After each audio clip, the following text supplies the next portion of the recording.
Well, awesome. I think we're going to go ahead and get started. We'll have some other people jumping in, I'm sure.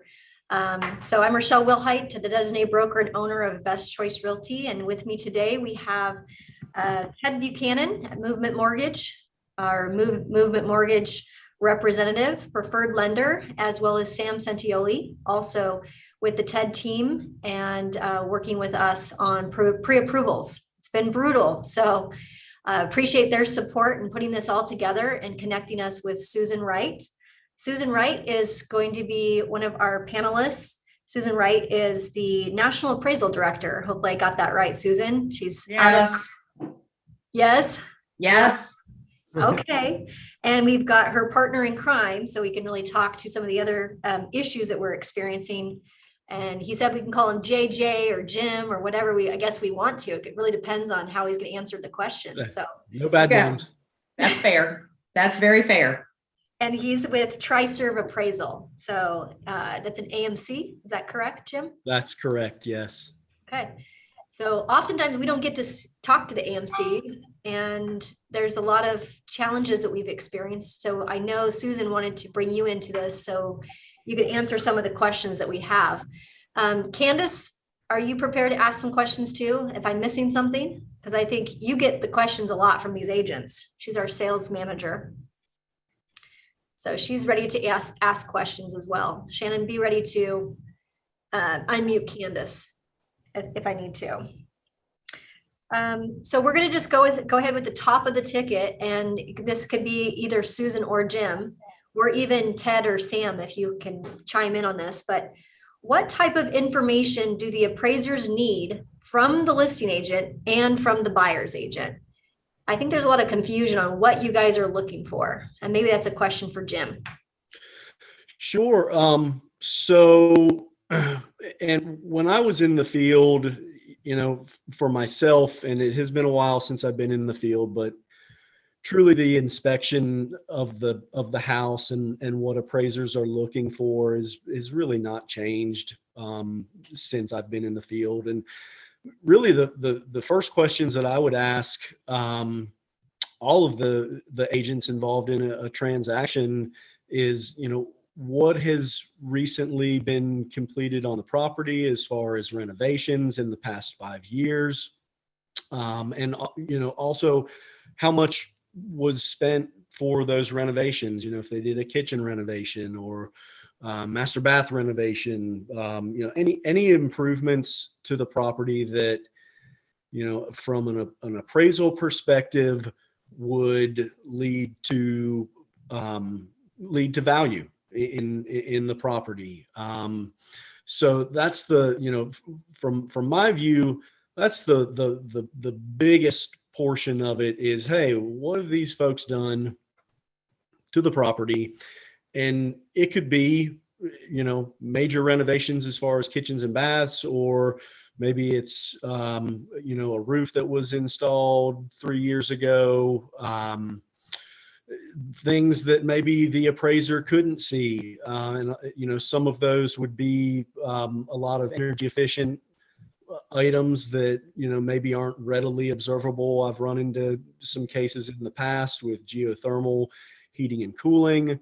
If there's any sort of solar panel owned equipment, energy efficient windows, just, things of that nature that may not be able to be seen on the inspection that is present in the house, but, and could lead to value, but, the appraiser may need to know some of that particular information. So from an inspection standpoint, that to me stands out as like number one. If you have it, if you can put something together that's, easily readable for the appraiser and makes sense, that would be the first on the list. So so the follow up on that, Jim. So for listing agents, are the appraisers wanting like the receipts, like in a folder, like on the kitchen counter? I mean, is that what you're kind of looking for? It doesn't have to be that detailed.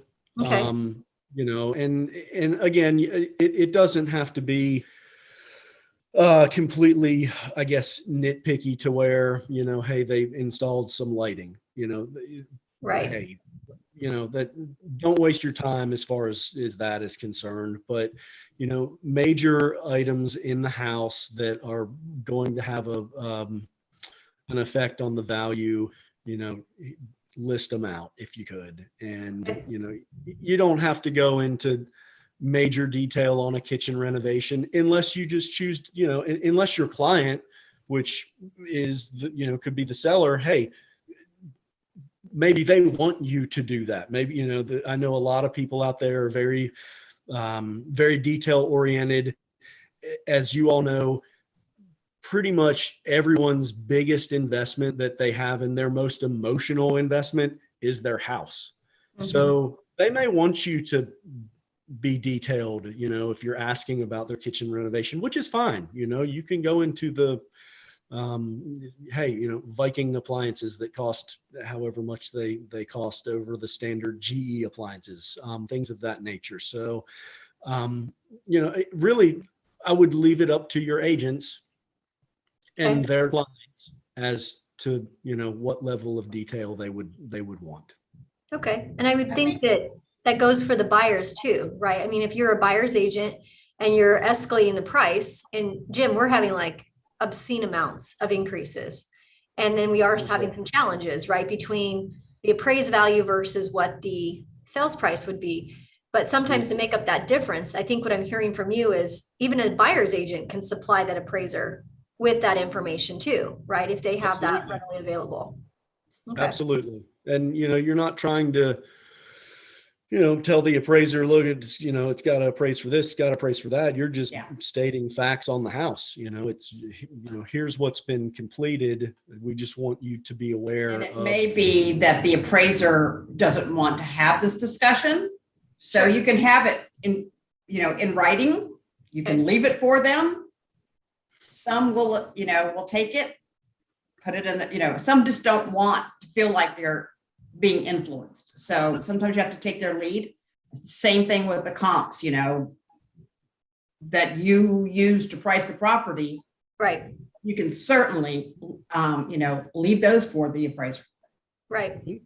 Yeah, I think Susan, a lot of people think, well, I can't communicate. You can if it's factual, right? I mean, if it's something that's factual, there is a sold house that's down the street with the same amenities. And I've had appraisers that you're like, wow, they went outside the neighborhood. I mean, I'm having to teach appraisal 101 because I've been in the business so long. So there's nothing wrong with providing actual sales comparables that you use to price the home. In addition to that, sounds like receipts or anything the seller has paid for to improve the property. That's very relevant, I think, in coming up with the correct valuation. And a lot of that comes into play again later in the process, in some of your questions about if the value comes in low, how are you going to refute that? So if you've got all of your material up front, that how you price the property, and, so you're prepared as well. Did he take the comps or work? What we see a lot of times is that the agents in a lot of areas don't bother to show up for the inspection, or the appraiser doesn't want somebody there for the inspection. It can be any number of things. So you can just do your best at what you're able to provide. And because again, some of these guys are, they're running scared. They don't want somebody to, try to influence them. And the way the conversation is had is really important. Okay. It's how you speak to them, right? That causes them sometimes to have that interpretation of, what's going on. Okay, very good.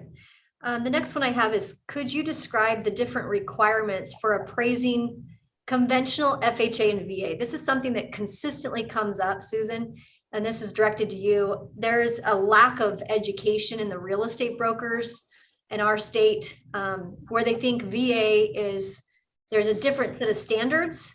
And so when you're a listing agent, you think, oh, well, I'm going to select this conventional buyer over this VA buyer because they're easier appraisals. Can you explain how? That's not necessarily so. And it's one of the reasons that I added that checklist that we can, go over. But it depends on the property, perhaps.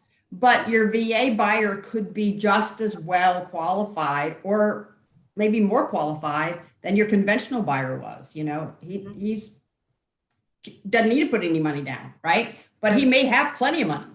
So he may have the funds to pay with that escalation clause. You just, you know, you can't assume that they don't.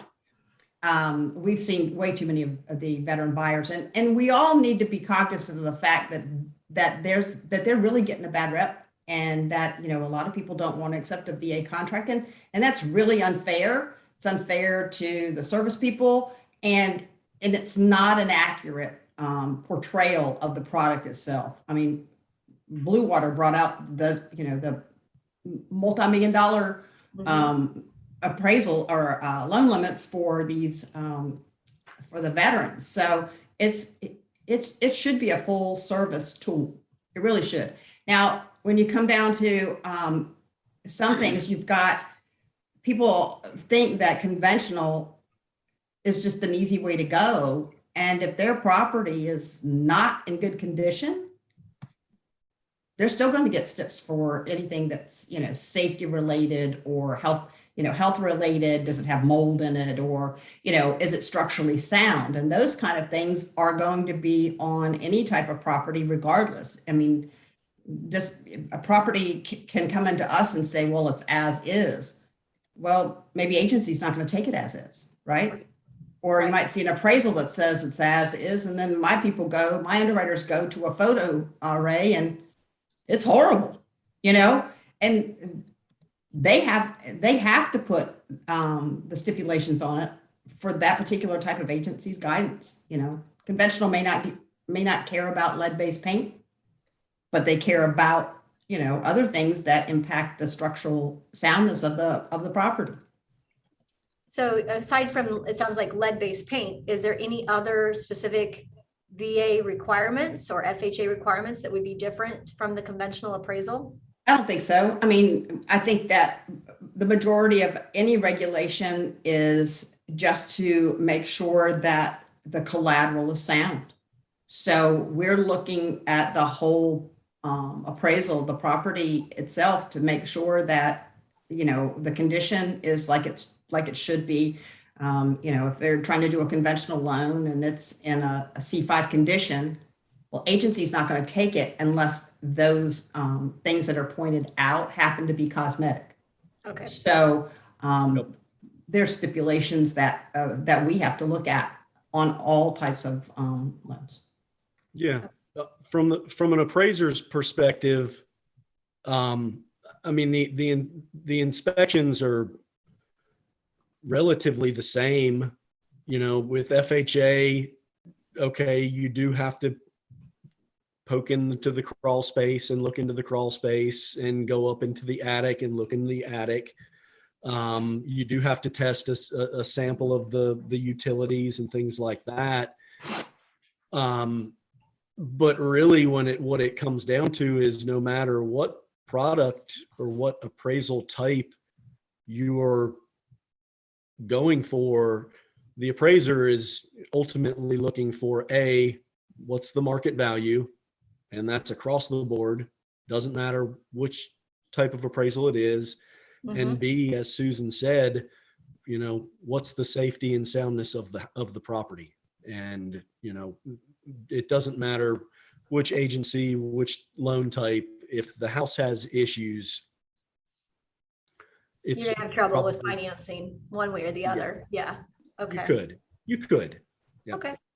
So, so just a basic understanding of that, it's kind of even the playing field. I think there's just a lot of old brokers. I would be considered an old broker at this point that thinks, oh, VA is not as good as conventional, and that's been quashed with some of the deregulation that's happened, and also some of the allowing the limits to be higher. And so, and honestly, the veterans have more money. I agree with Susan. There's been instances where it's like, we went with a conventional buyer and we should have gone with the VA because they were more qualified. So it's kind of quashing some of those notions in our head as older brokers tend to have. Very good. When it comes, question number 3, when something comes in low, so we're now talking about low appraisals, which we are seeing. When something comes in low, what information do you need? And is there any likelihood of a reconsideration? And this might be a Ted or Sam, jump in if you want to share. Luckily, we haven't had any with Movement. Movement Mortgage does a great job, Susan. We actually have a great AMC, but more of the times it's these other lenders, unfortunately. So, but we are seeing things come in low. And will you guys reconsider? And how does that work? Maybe Jim, help us out. Sure. So the first thing you want to do is probably just scream and beat your head against the wall. That's what I do when I see low appraisal. No, I'm just kidding. So really, and this happens, it's unfortunately a part of the industry. It's been a part of the industry ever since I can remember. You absolutely have the ability to go towards a rebuttal or a reconsideration of value. And number one, when you're looking at, hey, what should we send? The first thing that everyone needs to really be aware of is, okay, let's look at the appraisal and what deficiencies, if any, can you find in the actual appraisal. So in other words, if you're looking at the comparable sales and your house is a fully renovated property, right? And look, everybody has the listing pictures on comparables, and you can go through those pretty quickly. My first step on any rebuttal, if it's brought to me, is, okay, let me look at the pictures of the subject property first off, and second, I want to review the pictures of all the comparables that are used on the appraisal. And is it apples to apples? Do they match up? Okay. That's the crux of many rebuttals is, hey, my subject property is completely renovated, comparable to, although it's a nice house, has a 10-year-old kitchen. Right. Why was there, nothing given to for the superior condition of the subject property? So that's number one, is, what deficiencies are possibly on the appraisal. And, you can take it a step from there and go, okay, I've have these two comparables that were not on the appraisal. Okay, that's fine. You can submit those. But what I always recommend is put some sort of note, some sort of response as to, hey, why are your two comparables better than the comparables on the report? And, if you're just going, hey, can you, Mr. and Mrs. Appraiser, can you just consider these two comparables? Maybe, but why?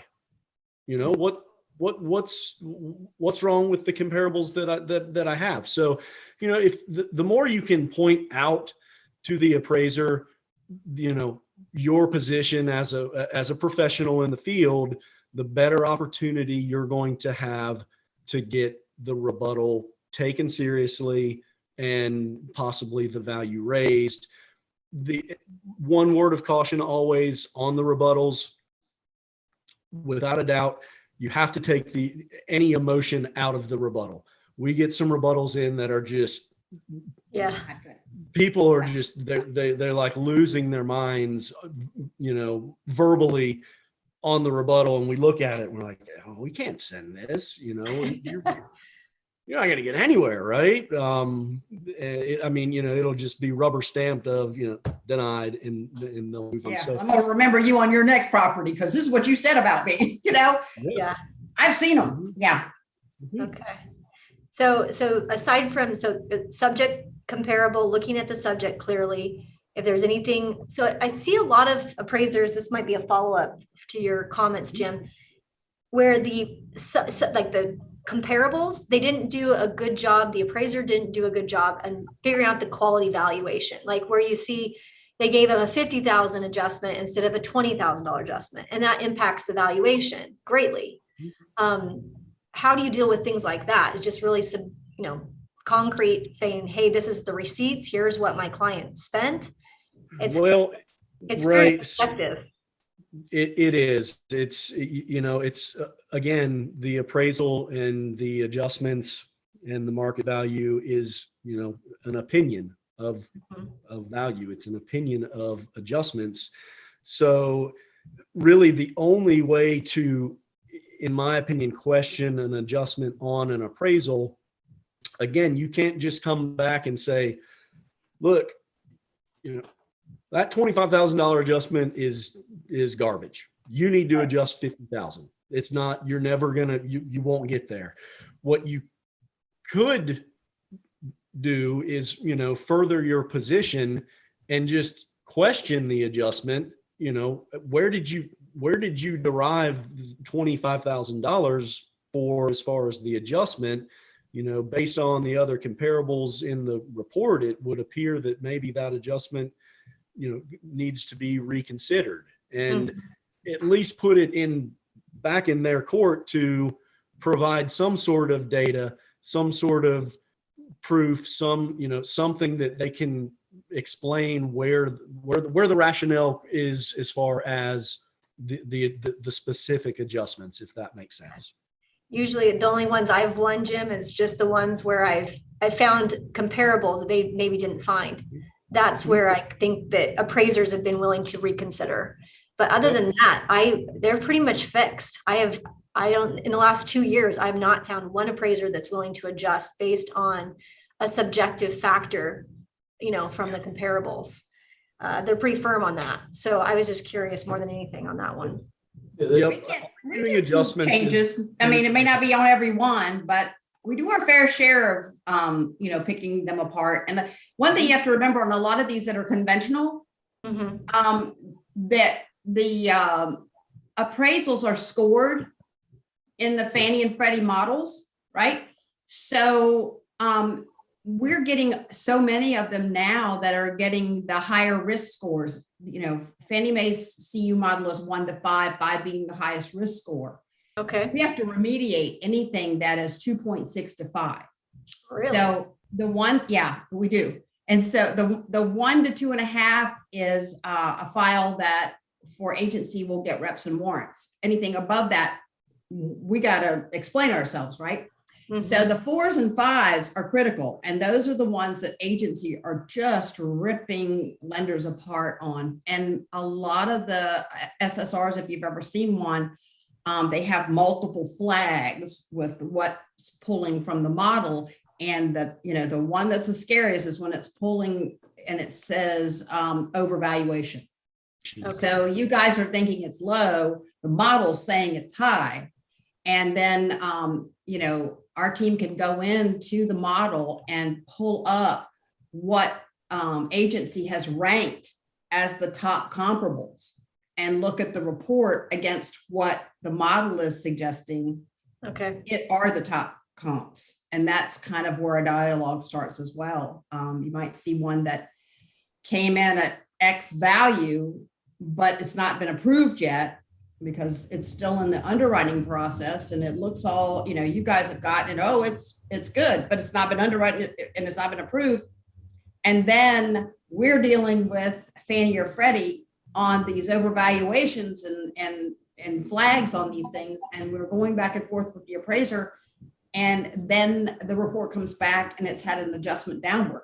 That's never a happy moment, but that's why we are on the firing line with conventional agency on, because they've spent since January of 2015 building this model, right? Right.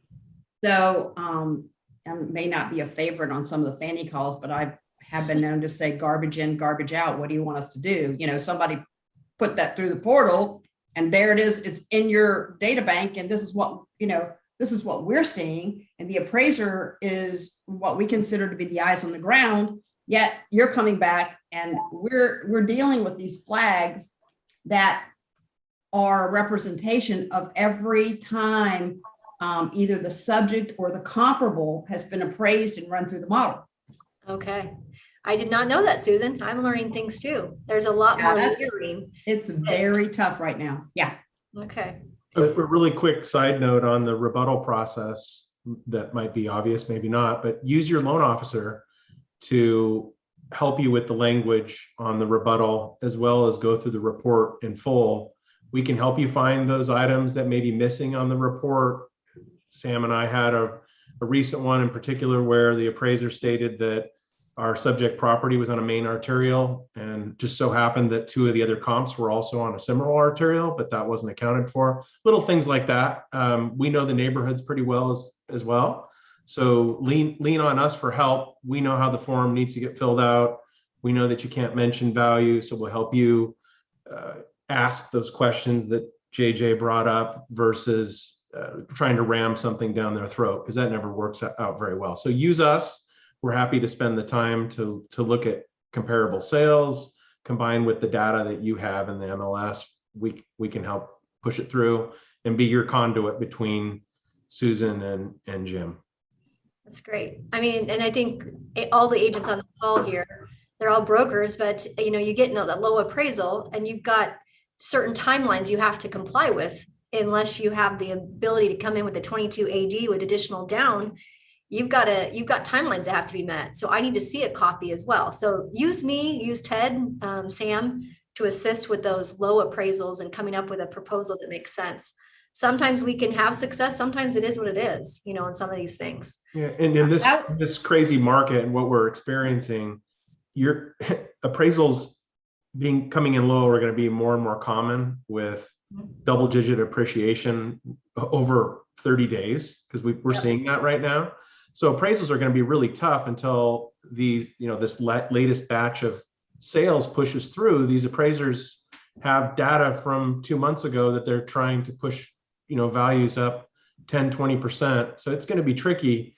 Involve your loan officer and go through those worst case scenarios. Do your job in pulling together comps so that you have a realistic idea of a best case and worst case scenario, and then pull us into a Zoom call or a three-way call, and we can go over the repercussions. There are ways creatively to use mortgage insurance. Some lenders are calling it low appraisal insurance. As long as your borrower has more than minimum down, and in this market, it's pretty hard to get an offer accepted with minimum down. So over 5%, 10% or more, then we'll have some tricks up our sleeve to very inexpensively, rather than making up a low appraisal cost, we can use mortgage insurance, call it low appraisal insurance, where they might only pick up a premium of $15 to $40 a month. This depends on sale price. It's all percentage based, or paying a really inexpensive one-time mortgage insurance premium up front that might be a couple $1,000 instead of coming up with $50,000. So Right. Involve us. We can help your buyer become a little bit more aggressive on their offer. And when you get a low appraisal, it's an easy transition. Ted already told me that if my appraisal does come in low, this is what happens. So they're not upset. They're not throwing their hands up in the air. Takes pressure off of you, because if we can't push through that rebuttal, which we could also go down that road as well, but they have a fallback and they already know exactly what happens depending on how low the appraisal comes in. Anyway. Great point, Ted. Setting expectations always Great. served me well. So that's great. A great idea. Let's go to the next question. What are I've done these calls a few times, Susan. It's been 10 years. I've been doing appraisal, having appraiser come in, and every year it's kind of interesting what they say. What is the big thing called out on appraisals? Like, I think last year it was earthquake straps, on the water heater. Still is. In earthquake states, I get so tired of seeing CO detectors and it's not double strap. I think, if you're listing a property, you ought to look for those up front, because then we wouldn't have that call out, right? And the bad thing is that, personally, I have the ability to decide if I can lender cert something, and I can do that, with pictures of the CO detectors, or that they double strapped it, that invoice or something. But if it's a bond loan, I don't have that grace. I still have, so they're spending the amount of money for a final inspection to look and see that somebody, put the CO detectors in, or finally put that other strap on the water heater, when it could have been done before the appraisal inspection, right? Yeah. Yeah, So, so those I are mean- still being called out, the CO detectors and then the earthquake straps. Anything Correct. else that you see that's like, I think from a listing agent perspective, somebody walking around the property and looking for obvious things, holes in the soffit, well, they're going to call that out. It may seem minor, but, the rodents can get in. So, things that are the siding that's hanging loose, things that are just really obvious. The wires that are hanging that maybe aren't capped, or Right. they took the switch plate covers off to paint and they didn't put them back on. Those things are just really irritating that could have been resolved up front. Just the simple things. Nobody cares. The appraiser goes out, they don't care if somebody cleaned up their house that day, and put away their laundry, but they do pick up on the things that impact the soundness of the property. Okay. JJ, same thing for you? You're still seeing that? Yeah. Same thing. Yep. It seems like it's the same items. They don't ever change. So we're doing the straps and we're doing the CO detectors. And fire detect. I mean, it's like basic, I know, but it's crazy how many listings I go to that don't have it, or we're scrambling at the last minute to get those things installed before the appraiser comes through, or they get really frustrated, right, Susan, when they call me and they're, they have to send a 442 out, or, they've got to have the appraiser go back out and it's not done. It's super frustrating. Everybody's experiencing those delays when stuff like that's not done right. Okay, next one. When you see an appraisal with a depreciating market or a flat market, can this be challenged with the appraiser before the report is submitted to the lender? So sometimes the appraiser, I guess in this instance, called me and said, I'm going to mark this as a depreciating marketplace, but it's clearly not. And you're having a kind of a dispute with the appraiser before they even do the report. There are appraisers out there like that. Hopefully nothing in your AMC. Yeah, I mean, I have not seen a depreciating market. I can't even, I'd have to go back a number of years to look at an appraisal that came in a declining market. It doesn't seem like that's even possible in any part of the country right now. If it does happen, again, information is the key to your success. I'm sure that your local MLS has tools available to you all that, you can pull a zip code, you can pull a school district, you can, narrow it down to, hey, what is this particular market doing? Okay, the appraiser is telling me one thing, but I have the MLS tools to showcase that something else. And so showing some market stats is what I'm hearing. Showing market stats, and that's a great tool on rebuttals as well, and reconsiderations of value. If the appraiser's going back 4 months for a comparable sale, and then there's no date of sale adjustment, and there should be a date of sale adjustment. Okay, well, instead of on the rebuttal just saying, you should have made an adjustment, well, you could take it a little further and provide your opinion. Here's the MLS data, month over month, past it, it's on up 20%. So Okay. if you have the information, it's share it. Yeah, share it and get it out there. What's out of curiosity, what's our tolerance these days with time adjustments as a percentage? Is there a confine of a certain amount that you can't go over depending on how long? What goes into that math on an adjustment? And technically in Fannie Mae's world and all the agencies' world, there's not a limit. They no longer have a limit set on adjustments. So, back in the day, I know the 15 to 25% rule was always, hey, you can't make an adjustment over 25%. We really are, cracking down on that. That's no longer the case. So you would have to explain it. You got to come, if you're the appraiser and you're making a 40% adjustment on something, you should very well have a lot of information to back that up, because, you know, Susan over in the underwriting department and her crew are going to go, I know there's no set limit, but we're going to look at that a little bit harder than, you know, an adjustment that's of 10%, if that makes sense. Cool. That's good. We're also asking the appraisers why they didn't give the time adjustment in a lot of instances. So Yeah, because Fannie Mae will flag that as well on the SSR. You know, they'll throw up a warning and say, hey, our data shows that you should have made a time adjustment. Why didn't you? yep. What's Who would have appropriate ever for- thought we'd see that? Yep. What's appropriate for a time frame to have an adjustment? You know, in our area, we've seen an explosion in value in the last 45 days. I'm sure we'd have a hard time making that case on a report with a 45-day-old comp. It's appropriate if you can prove it. Got it. I have seen time adjustments on some appraisals that a home that has sold the prior month. And, you know, a lot of that you could also take into consideration, when was it put under contract? What's the contract date, if that makes sense, right? Okay. It's a great question, Ted. Thank you for bringing that up too, because it's very relevant right now. Some of our Bellevue and Issaquah properties that we're seeing that are running into some challenges. It's interesting. It's like, why did they not use a time adjustment?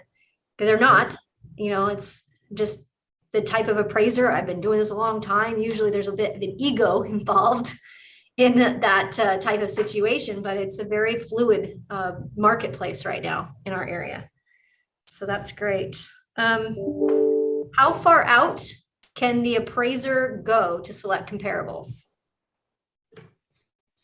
If it's suburban, urban, you know, rural, whatever. I mean, and I'll let Jim speak to this, but I know that we oftentimes will be looking for a particular amenity, and we can't like push it through for the approval because we're lacking that amenity. It might be an ADU or something like that.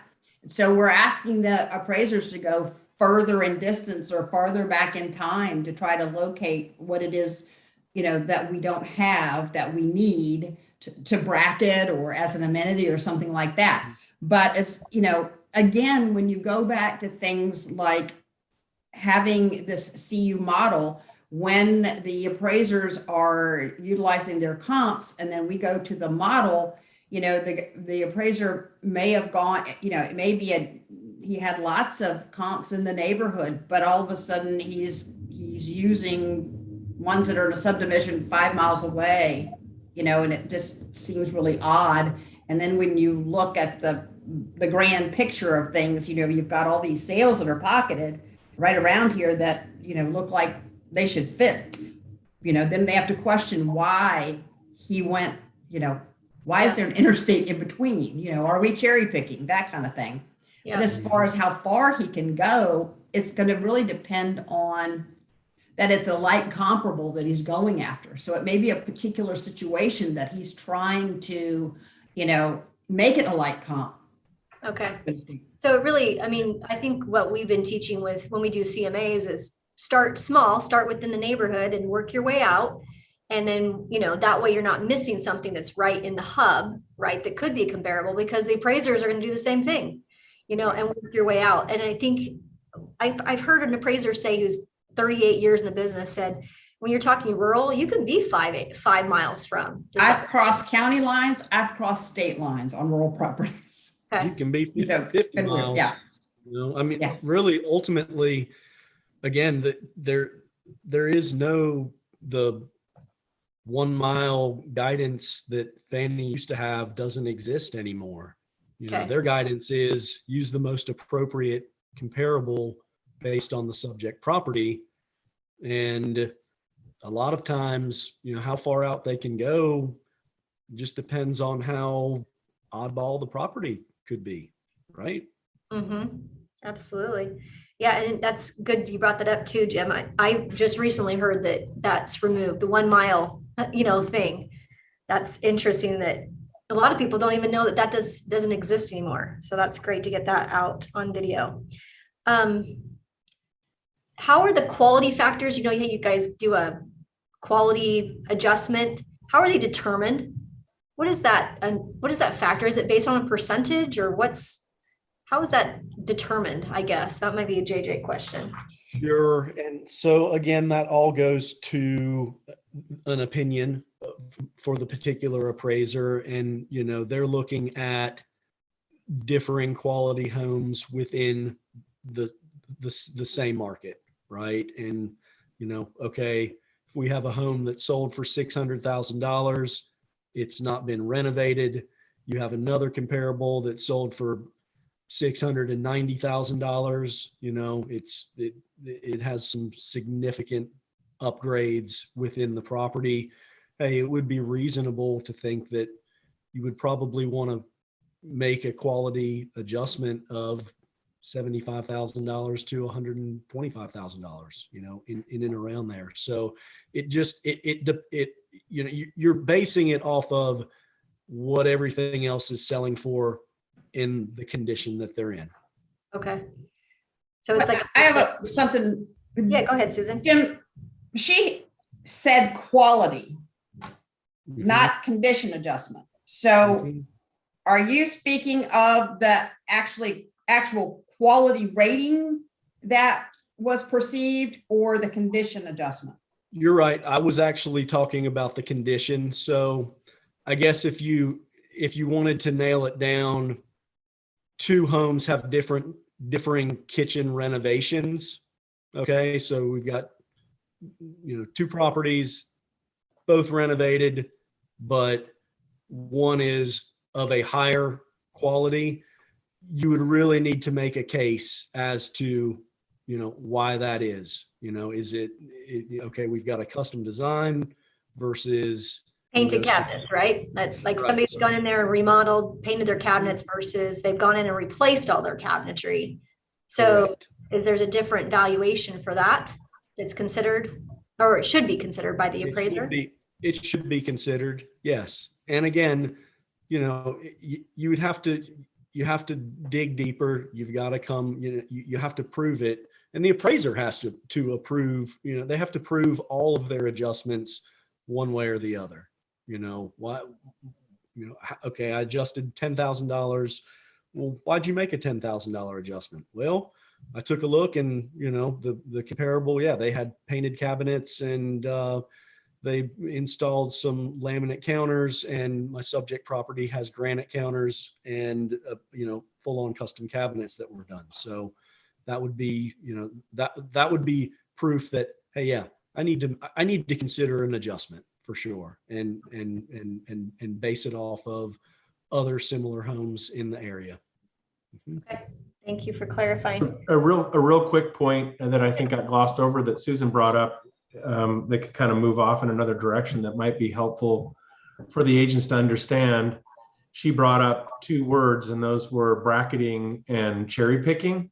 So if you're trying to rebut an appraisal or you're upset about the content in an appraisal, remember that the appraiser can't just cherry pick the three homes that are all nicer than the subject. So the concept of, and you guys correct me if I'm wrong, but the concept of bracketing means that you're showing value to the low side and the high side. So you may hate one of the comparables, but the appraiser used it for a reason, to show what homes that aren't quite as quote unquote nice as the subject property are selling for.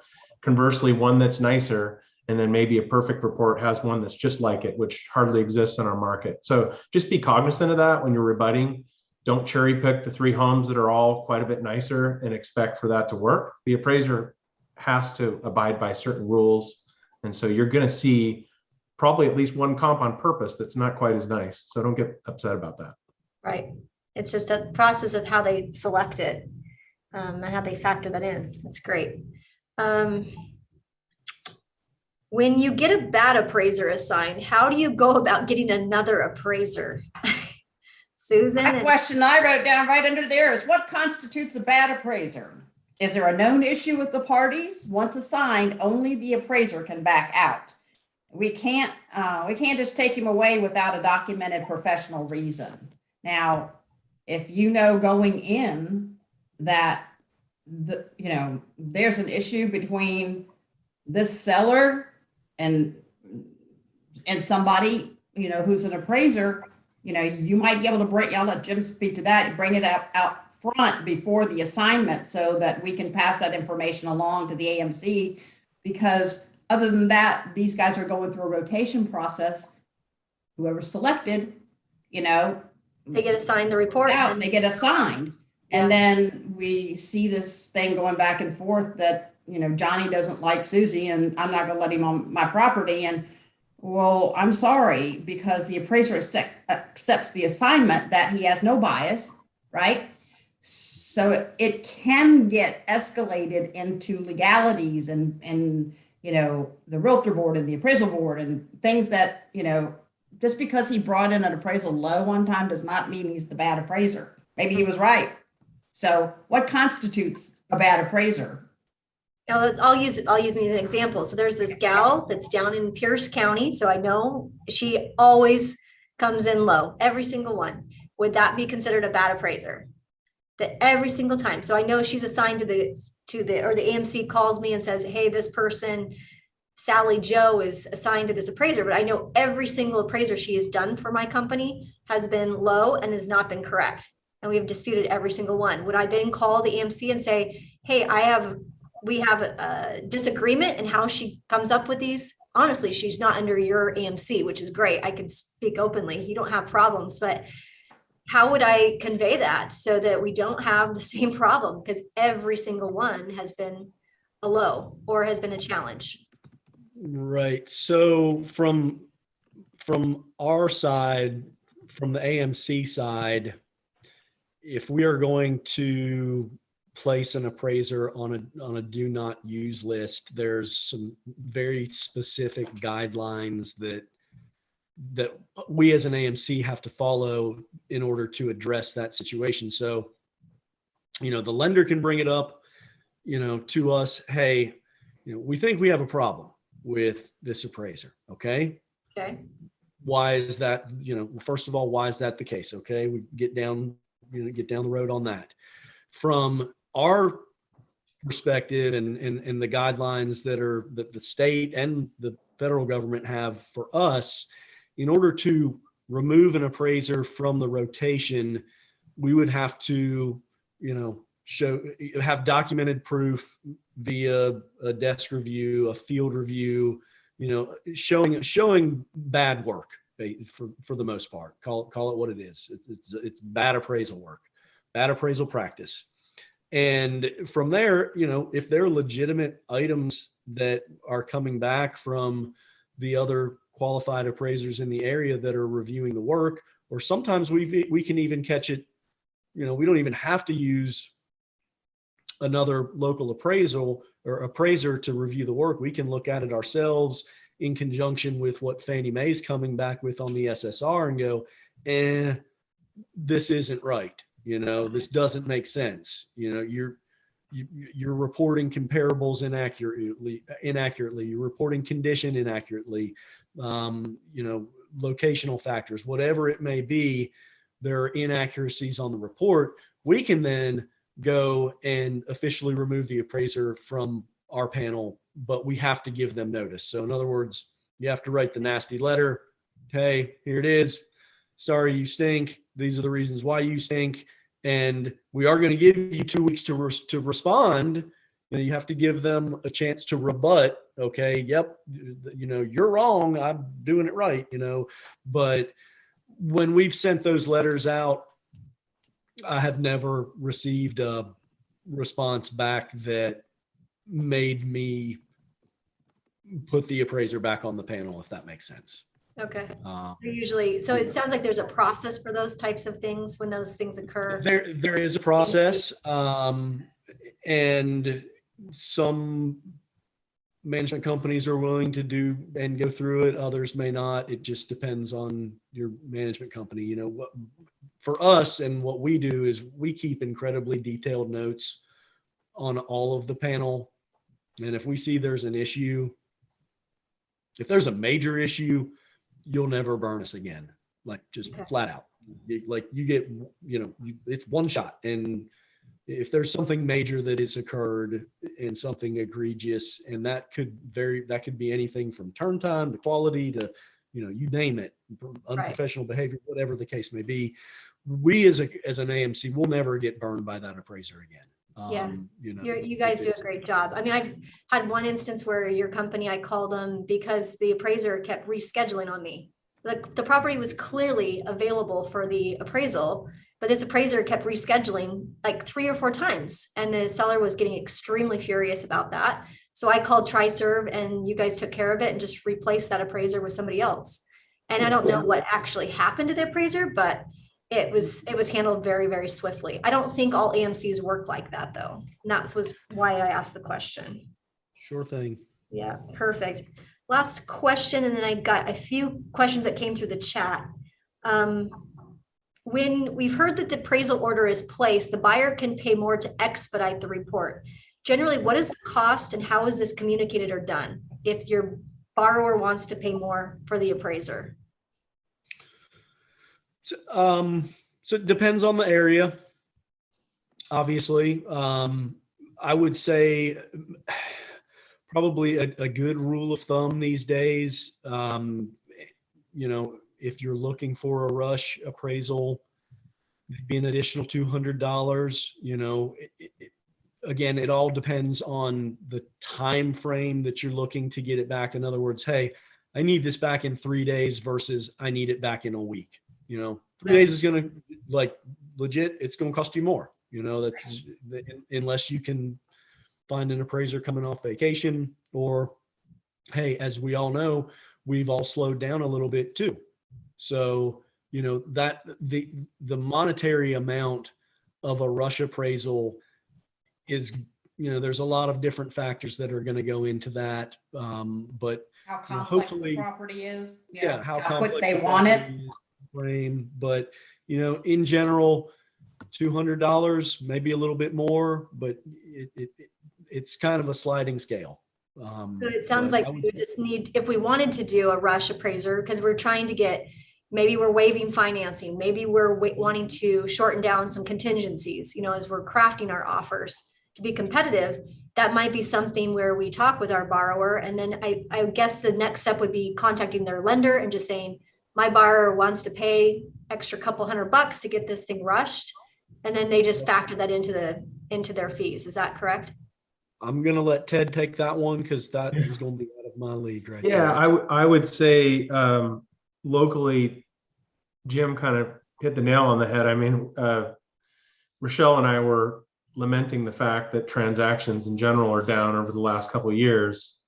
So honestly, I have a few appraisals out with Triserve where I got the standard, it's going to be 2 weeks. I emailed back and said, hey, look, please check with the appraiser. We're doing half the number of transactions we were just a month ago. Can you ask them if they can return it in a week at the same fee? And pretty much uniformly, I think appraisers are trying to hold to their, they're probably trying to catch a break after 2 years of crazy.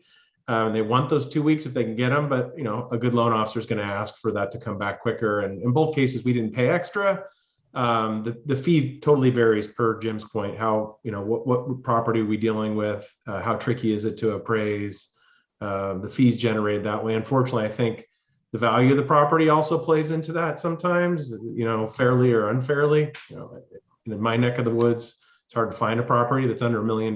So, why we're paying when there's plenty of comps scattered around, they don't have to hunt for them. I don't know why appraisers are charging more, but they still are. And maybe Jim, you could answer why that would be. Charging more when, we have $1 million house versus a $500,000 house when there's a plethora of comps in the area to support that $1 million value. I think a lot of it from an appraiser's perspective just comes down to general risk. The higher value of a home that they're appraising, they're simply taking on more risk. Right, yeah, a little background. Sorry, Jim. That's okay. That's okay. So, from an appraiser's perspective, that would be my initial answer. Again, I also think Ted, to your point, the last 2 years have been so just insane that, it was like, okay, well, we can charge this, we can charge this, we can charge this. Well, you probably can, because, well, we have an appraiser that accepted the assignment. Great. Yeah.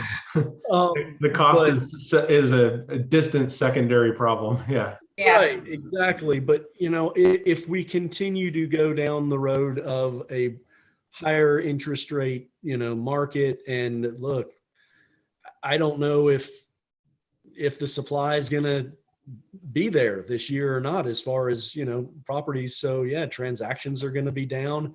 That may all start to balance out. And I would suspect that it would balance out. So it's just something we always keep an eye on. And, the past 2 years, I don't know if I'm happy that they're over, or if I kind of like being super busy, but at the same time, whew. Some definite PTSD. Yeah. Yeah. All right, cool. So rapid fire real quick, and then we'll let you guys go, get back to your business. Or Susan's on the East Coast, so she's going to probably be close to being finished today. But the question is, how does a newer effective year built impact an appraisal? Does that affect the effective year built that's listed on the listing? So you've got, well, I guess there's two different things that maybe to clarify. So you have the year built of the property, and then you have the effective age of the property on Correct. an appraisal. So Does it impact the appraisal? And if so, how does it impact it? So the effective age on the appraisal itself is going to take in the overall condition of the property. So in other words, let's say you have a home that was built in 1985. It's really nothing much has been done to it since 1985. That the effective age of that home, would be considerably higher than, hey, you've got the house next door, same subdivision, 1985. They renovated it in 2018. So effective age is going to be much lower on that property, obviously.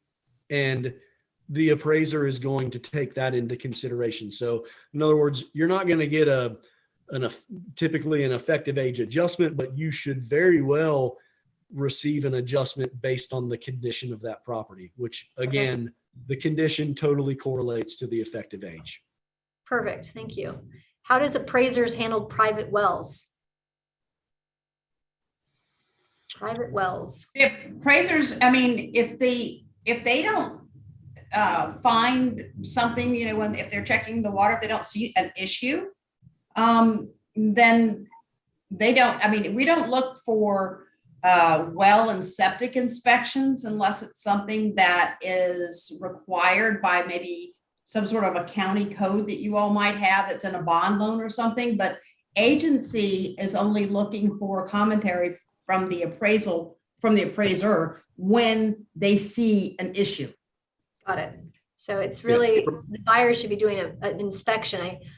It always confuses me why the appraisers, they call it an inspection, because it's not an inspection. It's an appraisal. But sometimes that confuses the consumers. They think that by hiring an appraiser, that the appraiser is going to check out the well and therefore inspect the well, but that's not the case. The buyer needs to have an inspection on that well to make sure it's going to be right. And like USDA or VA would require a potable water test. Right. But as far as having the well, unless they see something, or the septic field, unless they see something wrong, they wouldn't be calling it out. Nope. Yeah, there's not going to be there wouldn't be a monetary adjustment, well, because it should be typical for the area, pretty much. Yeah.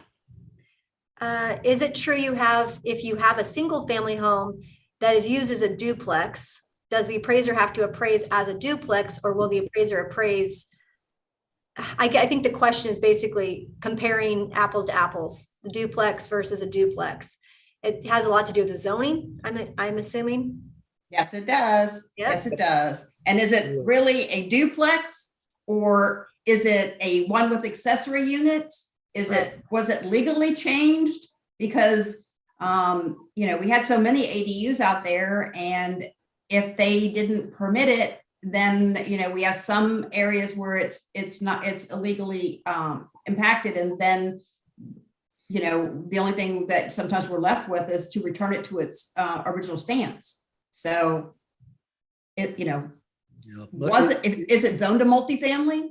But if somebody's just gone in and put the wall up and, created it, their own little she shed and they're renting it out, we have plenty of those that are an issue. Yeah, I know that comes up usually with low appraisals as well. Well, you can't take out a stove anymore and say, it's no longer an ADU either. Fannie got wise to that. Yeah. Yeah, because the stove was on the deck after they removed it, and then we'll just put it's in the garage. Yeah, we saw those. Another quick question. I've got two more and then I'll let you guys go. Are lenders able to provide the 1 to 5 score to agents, or is there a resource we can look up that information ourselves on how they adjust based on I think what you're asking, Ben, is the condition, the score, the adjustment. Is that right? He's shaking his head. I think he's probably asking about the CU score. Is that right? Yes. Yeah, with the conventional loans, Fannie and Freddie have, if it's between 1 and 2.5, it's considered a little lower risk. If it's over 2.5, it's a greater risk. Do we have access to that as agents? No, not necessarily. That we can't provide it because we can't provide it to the appraiser. So we have to pull the commentary out of CU and put it on the AMC website, which, it's kind of like the exclusionary list that some of the investors have, that you can't use this appraiser, but you can't tell the AMC that we can't use these appraisers. So, I think agency binds us in some things. They do. Yeah, I don't think Fannie Mae would allow you to release that information legally. No. And then the last one would be square footage adjustments. Is it, $75 per square foot, $80 per square foot? It's a big difference depending on the city or county or zip code. How does the appraiser, maybe JJ, come up with that square footage adjustment? Is it just because the guy's been doing it a long time? Or is there some other objective factor? You're right. So again, it goes to opinion, and I will never forget when I first got in this industry back in 1997. They give you a book, and they're like, if it appraises up to 100,000, adjust $10. If it appraises from 100,000 to 200,000, adjust $20. That is no longer what any appraiser in the industry should be doing. Fannie Mae, again, subscribes to the model of, you should make the appropriate adjustments based on the comparable sales that surround you. So, and where I do see a lot of folks that they kind of get off in the weeds, so to speak, is when, hey, we've got properties in our area that are selling for $325 price per square foot, right? But my gross living adjustment is only $75 a square foot. I mean, that's ridiculous, right? It has to be wrong. It's not, the appraiser's not necessarily wrong, because understand, when you're talking the overall price per square foot, that's encompassing the entire property. That's encompassing the lot size, the condition, the quality, number of bathrooms, bedrooms, everything included. So, that's why there is that separate portion of the grid that is strictly only for gross living area and that particular adjustment. So the appraisers, they have to go out and find what is an appropriate adjustment for that particular market. It should never be a rule of thumb based on value. It should. So it's really hyper local, and the appraiser would know. Like if I was to call 3 appraisers, say in one county, they'll tell me, Rochelle, based on the living space, I adjust by $45 a square foot or $50 roughly, give or take, depending on what area of the county it's in. Right. Is that still the case? So there's not a grid, it's not a hard, fast rule, but it's a range usually. It's not a hard, fast rule. It would certainly be a range, but again, every property is different. and as an appraiser, you've got to narrow down, what differentiates this property from the next. A lot of times we'll see homes that have an amazing detached garage that the borrower put in, $150,000, build this awesome detached garage.